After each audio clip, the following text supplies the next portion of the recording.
செங்கல்பட்டு மாவட்டம் தாம்பரம் மாநகராட்சி கோட்டாட்சியர் அலுவலகத்தில் மாற்றுத்திறனாளிகளுக்கான சிறப்பு குறை தீர்க்கும் முகாம் மற்றும் அடையாள அட்டை வழங்கும் நிகழ்ச்சி தாம்பரம் கோட்டாட்சியர் அலுவலகத்தில் நடைபெற்றது.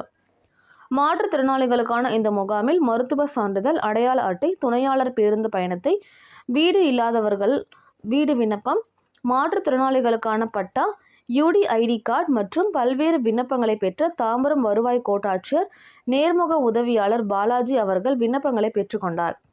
பின்னர் அதனைத் தொடர்ந்து மாற்றுத்திறனாளிகளுக்கான உடனடியான அடையாள அட்டை வழங்கி UDID கார்டு விண்ணப்பங்கள் பெறப்பட்டது.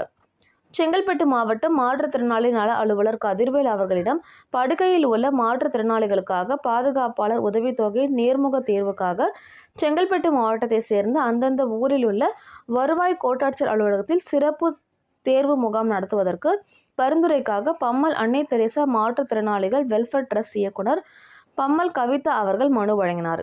இந்நிகழ்ச்சியில் மாவட்ட மாற்றுத்திறனாளிகள் அலுவலர் டாக்டர் கதிர்வேல் மற்றும் மாவட்ட மாற்றுத்திறனாளிகளுக்கான அரசு அதிகாரிகள் உடனிருந்தனர்.